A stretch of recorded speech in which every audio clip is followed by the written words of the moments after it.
Happy holidays, everyone. You are back with Rhino Radio. My name is Orr, and I am very honored and very much enjoying my conversation today with Reverend David Butterworth. He is a minister of the Methodist Church of Britain. And we are talking, on one hand, on celebrating the holidays, Christmas, Hanukkah, the Eids around us, Kwanzaa. We probably missed a few more, but we're learning as we go. But on the other hand, also being aware of the fact that, especially this year, the holiday season is a bit more challenging. We are distant. We are not as healthy as we would like to be physically, and also affected by some mental challenges as well, because everything is so different around us. But we are trying to stay positive. We are accepting the fact that things are a bit different this year, but we're also trying to shine a light on tools that helped us, stories around us. We also want to point out, before we even jump into our next topic, that reaching out is always an option. Whether you're on the affected side and you had some hardships, challenges over the last couple of months, over the last couple of years, it doesn't matter when it started. So feel free to reach out to people. There are organizations all around us. David works with many of them, or even to friends, strangers.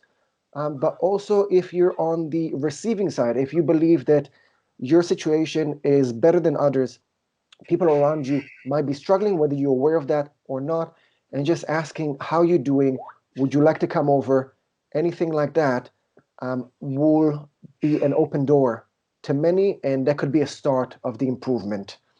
Anything you'd like to add to that, David, before we jump into our next topic? No, I'd like to endorse with lots of passion and empathy to encourage, as you've just done, to encourage people to be brave enough to ask for help. Don't get to that dark place where you think there is no help, that I'm not loved, that I'm not welcome, that I'm not important, because there are lots of people waiting to help. Don't delude yourself saying you're okay when you're not okay. Be brave enough to ask for help. And obviously, this invitation to chat. First of all, feel free to comment in the comment section of this YouTube video, but also reach out. David just shared his social contacts, so feel free to reach out to David if you'd like. You can talk to us on rhinoradio.co.uk. All the socials are there. Reach out to friends, family. You're definitely not alone, especially in this very interesting holiday season that we are just being told to not even reach out physically to our loved ones. So we are definitely in this together, all being affected by it to some extent. And if you think or you know that you're affected a bit more, that doesn't mean that you're alone in this. So please reach out, whatever your story is, whatever your gender is, whatever anything around you is different, you're still in this with us, and we'll be more than happy to hear and maybe even offer to help if we can. But you're definitely not alone. So please make the first step by either asking to share or sharing with someone, and that's going to be the first part in improvement. David, obviously, part of your role is having people come up to you, whether it's a specific time of your week or just people have seen it. People come up to you, see the collar, the clergy collar, and they immediately share stuff with you. And on one hand, we tell people to share and to ask. On the other hand, we also need to accept the fact that hearing somebody's troubles sometimes put a burden on someone as well, between either not being able to help as much as you would like, or just feeling that pain as you help them. I would like to hear from you on the challenges on the receiving side, how you protect yourself, obviously, as well, but also how, from hearing on some challenges, you still have the strength to be there for that person. Yeah, thank you. That's so important, being there for the other person. I'm reminded of a real happening a while ago in a public space, and a young man came and sat down by my desk, and I said, "Please, just let me close this file on my computer, and I'll be with you." And his face was totally ashen with worry. And he said, after he'd composed himself, I don't know what you do. I know you're a chaplain. I don't know what chaplains do. The team where I work, in the business I work, don't know what a chaplain does really, but they know that I'm in a very difficult place, a dark place, a dangerous place. And they said, well, actually, why don't you go and talk to the chaplain? And he bared his heart to me that he was he is a lovely, lovely gay young man, and how brave to come and see somebody with my clerical collar, with my black shirt, when perhaps some of the public media says that the church does not welcome gay people. I absolutely do welcome people of all sexuality. I do welcome LGBTQI trans people. I do stand up and try to be their advocate by listening to their story and sharing it with their permission. And perhaps I'm gifted in that I can do that, and I can be in that space and place. And this might sound a perverse way of trying to articulate the answer to your question, but I am fed by other people. I'm fed spiritually by other people. My position and my role is fed by people identifying that they've got a need, and they find some guy from the church, doesn't matter about my denomination, will actually listen. And I listen and I listen. And then actually, if there's more time, I will listen more. But then more than that, I will listen to that person's voice and story when they've left me. So they might go back to the office, or go back to the factory floor, or driving the bus, or back to a broken household where their family's in disrepair. And I play back through their story and try to see where I can do more. And so in one of the spaces I work, I'm really, again, very fortunate, and I'm not saying this lightly or naively. I am very fortunate that I work with a wonderful HR team and a wonderful company, and it's not in a good place at the moment. It's fighting redundancy in COVID. It's in the hospitality sector, where there'd be events and bands, 15,000 people coming, or 18,000 people coming, or 100,000 people over a few days. And we established a well-being ambassadorial group of people. And in a business of 2,000 people, and then often more people come in on specialist work, we offered well-being ambassadors to be in all of the different parts of the business. And so that's come out of a caring environment. And, over Christmas, previous to Christmas, we were sharing, a few of us in that wellbeing team. And what we were hearing was that people are now furloughed, working at home. That's fraught with nightmares, Where do you find a space to actually work at home? I'm okay because I can work in this room and not be bothered.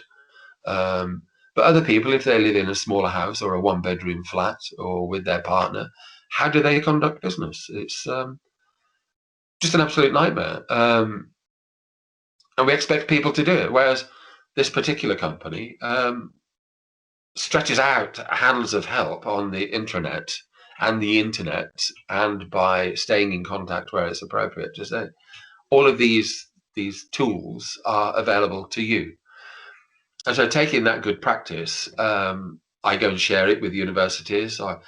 I organised a webinar just a little while ago where 175 people, well-being practitioners, chaplains and others, joined, and we invited the Director of Public Health for Birmingham, Dr. Justin Barney, to join us. And we were all saying, I nearly swore then, it's like so hard out there. And in our bedrooms and lounges or kitchens where we're having to work on a remote basis, it's the most loneliest place, because people need people. That's why the events industry, that's why bands, gather 1,000 people or 10,000 people, or a big event stadia, like your show. The bands come to England and they play in front of 50 or 100 people locally in Birmingham. But they go back to the States and they play to 8,000, 10,000 students in a university hall. and not just one night, but several nights. So, you know, if you're hurting yourself, perhaps, and you know what hurt feels like, then when you hear somebody else's story, try to do something about it to be helpful, and not necessarily with that one individual, but wider, and do these things collaboratively. I mentioned Citizens UK earlier. You know, that's the most wonderful non-partisan collaborative community you could ever wish to meet. And as I said earlier, it's well alive in the United States, the ethos of social action and one-to-ones, and like, listen to the other. Don't just listen to yourself, listen to the other and say, I could be part of the solution in this space. And that might just by being kind and dropping a Hanukkah card through somebody's door, or a Christmas card through the door, or a Christingle on the doorstep, or a plant, or saying hi. I heard a story a little while ago from one of the chaplains in the city centre of Birmingham, and she lives in a block of flats, and coming down the staircase of her block of flats, and wherever you live, generally in a block of flats in England, the stairwell's not that warm and hospitable. But one of her neighbours on one of the lower floors always puts a little flower display outside her door.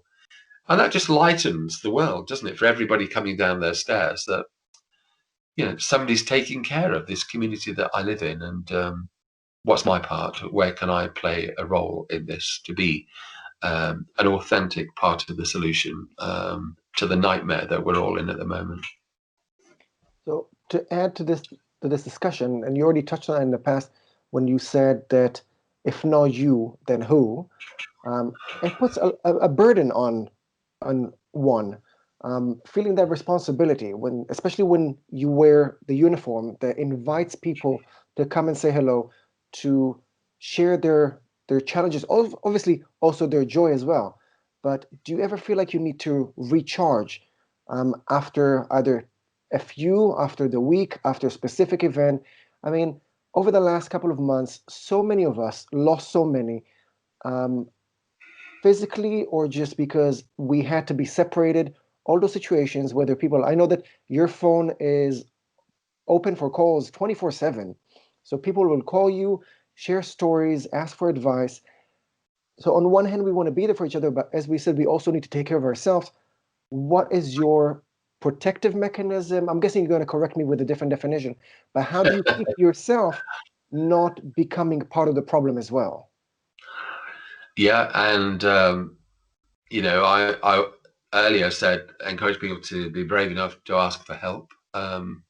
I do have a faith, and so I do ask God for help.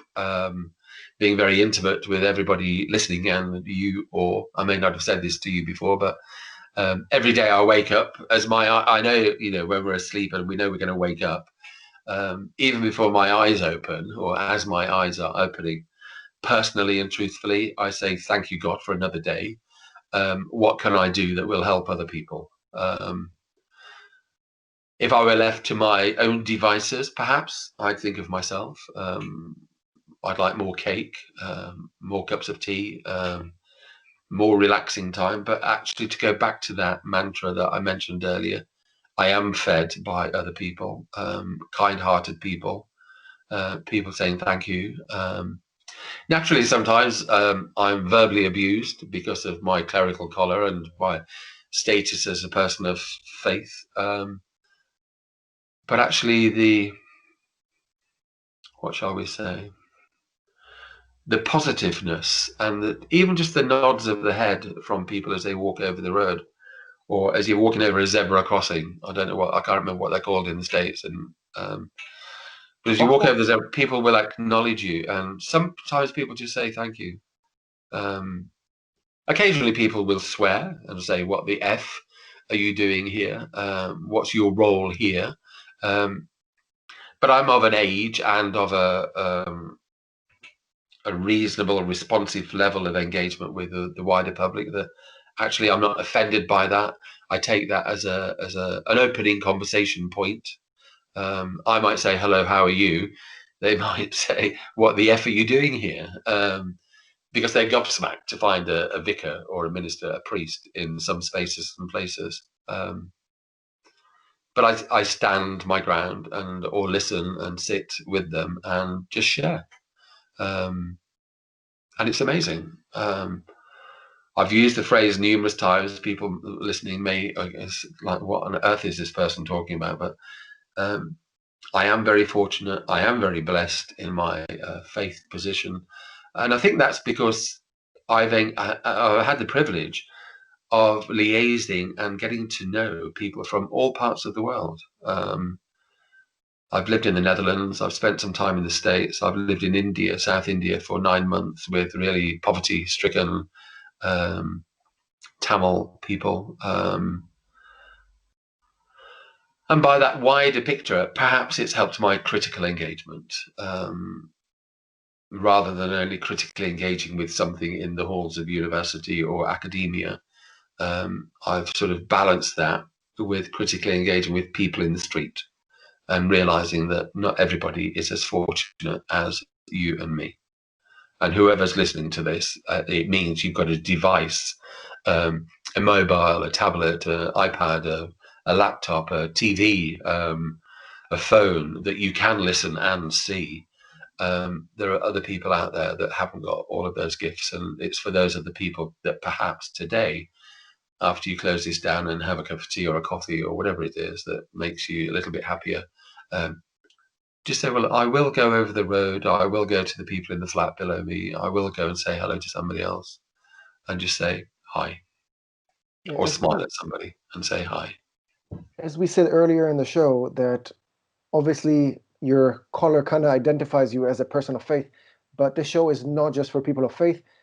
So I respect and I'm happy for you that you have God and your faith to help you recharge, and obviously your love of people that helps you recharge. But I want to encourage people, and I'm guessing many have already done that over the last couple of months, to kind of narrow their abilities down to what actually makes them happy. If it used to be going abroad, but obviously now we cannot do that. If it used to be going to the beach, but now we cannot do that. Getting drunk with people or sharing a nice meal. If now we're not allowed to do that, if we can just kind of focus on the basic things that actually make us happy, if it's listening to music that I'm guessing a lot of our listeners will relate to, if it's reading a book, if it's writing, a lot of people went back to their creative skills, gardening, calling friends, texting friends, meeting new people on different social digital media. Yes, we are limited, but we are still not able to do anything. Okay, I remember a really lovely existential phrase that says that even a person being led to the gallows still has a choice. He can cry on his way to the gallows, he can scream, he can sing. So even though a person that is being led to death in just a couple of minutes, maybe even in chains, still has the choice, and we are far from that. So finding those tiny moments in our basic life that will still keep us joyful, that will help us recharge in this very challenging time. Obviously, faith can be a big part of that, but it's not the only solution. So we would like to challenge people or even invite people for a discussion, either in the comments of this video or on our socials, Rhino Radio Coach UK. Please let us know what is helping you, or if you're in need and you're still looking for ideas, please reach out and we will do our best to give you basic solutions that will help you out of your challenges. So David, again, thank you very much for sharing that. Hopefully we've helped a few. We're going to have one more segment, one more track of some merriment in sound, and then we're going to try and wrap it up on a hopeful note. So again, Reverend David Butterworth, minister of the Methodist Church of Britain, right here on a very interesting holiday special on Rhino Radio. Thank you again, and we'll be right back. Thank you.